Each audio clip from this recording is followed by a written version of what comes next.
All the time.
On Blues Radio International, it's Jesse and Audrey continuing our viral, antiviral world tour, this time with a stop in Huntington Beach to visit with our friends, Michael and Dylan Trout. How are you this afternoon? Doing great. How are you? Hey, we're doing great. We're enjoying the fact that we're with both of you. I've had the opportunity over the past few years to get to see each of you in some informal performance settings, but never just the two of you playing alone with no one else. So we're very excited to bring that to our viewers today.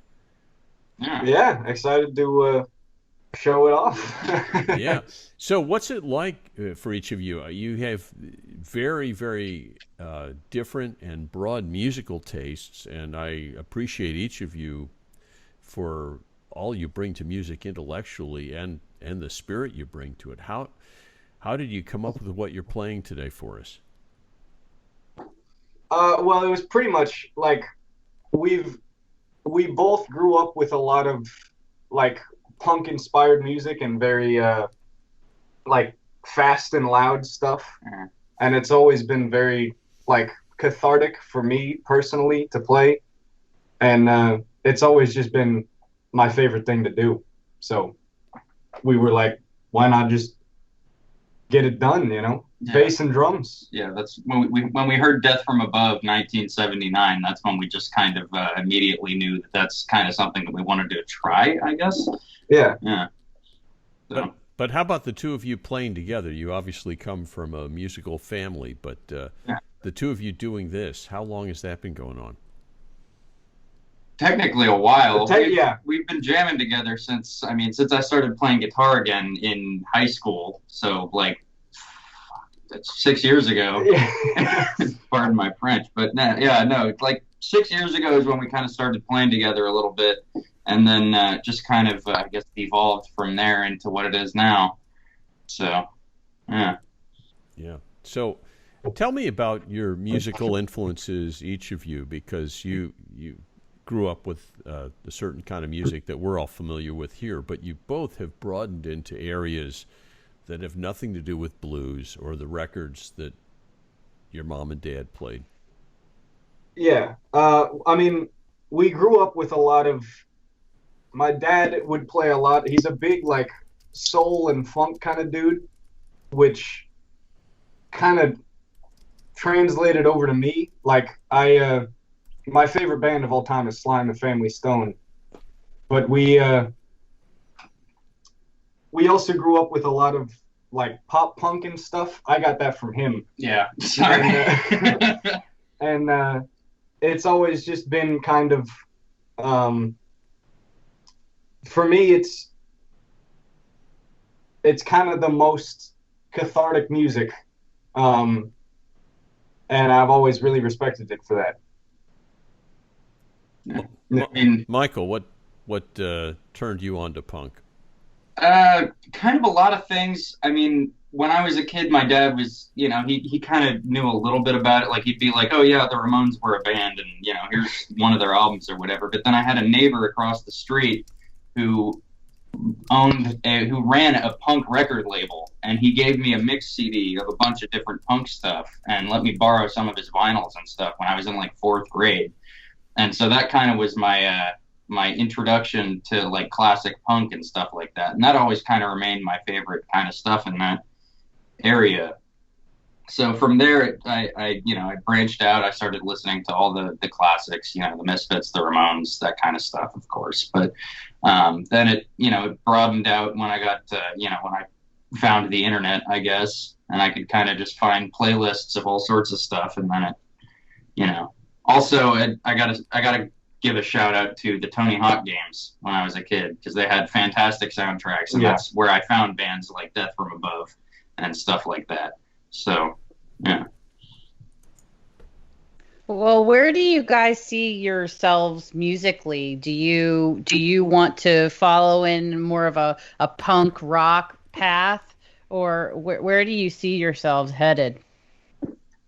I mean, probably, definitely within the overarching punk umbrella, but Yeah. it's a very wide thing, and it's also a lot of garage rock in there, and it's pretty much just anything that's very loud and obnoxious. We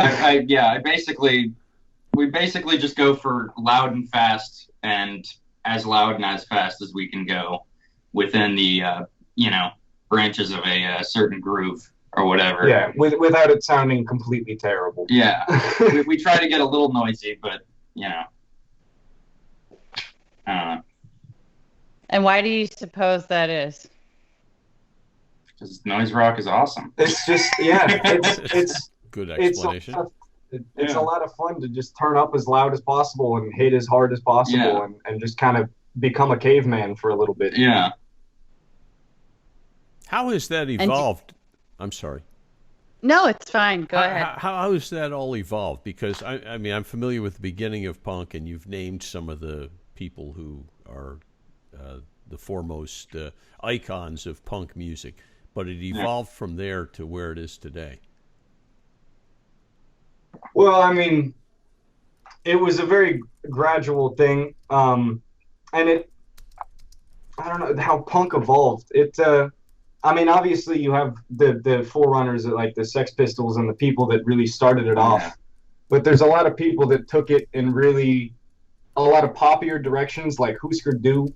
Mike we're both big fans of Husker Du, and it kind of, and things like Nirvana as well. You could kind of call them punk, even though they're considered grunge, but I'd really consider them a punk band. But they put in a lot of pop hooks and things that pop or punk didn't really have before. And it's been a process of a long time getting it to get it into more of a like easily digestible pill, I guess. Yeah. And to a certain extent, it went in the way of pop, and then it kind of had a divergence where there was the poppy hardcore kind of stuff, and then there was the people that tried to continue doing hardcore like as it was, and then it kind of died for a bit, and then it came back as this whole different animal. Like you got bands like Daughters and a lot of really dissonant, noisy. Like most people really would not like it, but it's like the soundtrack of going insane. Yeah. It's apocalypse music. It's apocalypse music. It's fantastic. Well, everyone needs a little apocalypse music, especially now, I suppose. Yeah. Does any of this sound different to you now that you're in lockdown? Because Audrey and I have been asking a lot of people about that. I definitely, like, there's a band that's out right now called Daughters, and I didn't really get into them before lockdown and all this, but it really, like, something clicked, and I've been going on drives every night where I just will listen to a whole album or sometimes a few, and like they're self-titled. One time I listened to it 3 times in a row because there's something about that, like, it's very almost, I keep saying cathartic, but it really is cathartic too. Visceral. Yeah, it's very visceral, very, very primal stuff that really connects to me right now. Yeah. I think in lockdown it's made me a little bit more, like, I've always liked the stuff, but it's made it a little bit more my focus. Like, I used to be very into, like, trying to write, like, songs as, like verse, chorus, bridge, chorus, and, kind of thing. And now I've just been, like, really into very just alternate song structures and weird, dissonant chord progressions and kind of stuff like that. It's gotten me a lot more into more, I guess, experimental, kind of just noisy bullcrap. All right. Well, that's a direction too. It's interesting that the paths we end up taking are different than the ones we plotted out. Can you Yeah. tell us a little bit about the music that you are going to play for us today? I mean, it's just bass and drums, and so there's a lot of space to fill out with that. So it's very just noisy and fast, kind of just as raw as possible. Eighth notes. Eighth notes, very primal, like rhythms and things like that. A lot of it is complete improv too, because we don't go into it with songs in mind. We just kind of start playing a groove and just expand upon it over time and try to fill it out as much as possible over time. So, these are all original compositions then that we're going to be treated to. All but one. There's a King Gizzard cover. If you've never heard of King Gizzard and the Lizard Wizard, they're fantastic. They're an Australian band. But yeah, there's one cover from their first EP that they ever put out that we do a lot. But other than that, it's all originals. Yeah. And Mike will play a riff, and then I'll just start playing drums, and then he'll kind of just kind of sing some nonsense over it, and it's a song. Yeah. And that's how songs get written. Yeah. And that's a lot of the stuff that we've sent is just little, like, basically improv sessions where I kind of start an idea and kind of workshop some lyrics in my head as the song goes, and by the end it's kind of somewhat cohesive. Well, it's great to have you with us today, and appreciate your joining us to share some of this great music with us and your insights into music. Thank you. Yeah, It's great being here. It's good to be here, man. Well, we appreciate you and all you do, and you've educated us about some areas I think a lot of people who listen to blues don't really appreciate, and we're getting a chance to listen to a lot of different music from around the world and appreciate things that a lot of our listeners might not have really been attentive to or understood, and you've helped us do that. I mean, if you're willing to listen, we're willing to play. Yeah. Well, it's great, and also I think there is, we talk about a need for catharsis. This is about as needy a time for catharsis as you could get. There are a lot of people with a lot of pent-up things that would be very dangerous or wrong to express, and music is a way to provide an outlet. So maybe you've given us a path here that some others will start to explore as well. Yeah. Yeah, I hope so. It's very it's very kind of healing to me, at least. Yeah. It's almost like a form of very loud meditation, I Yeah. feel.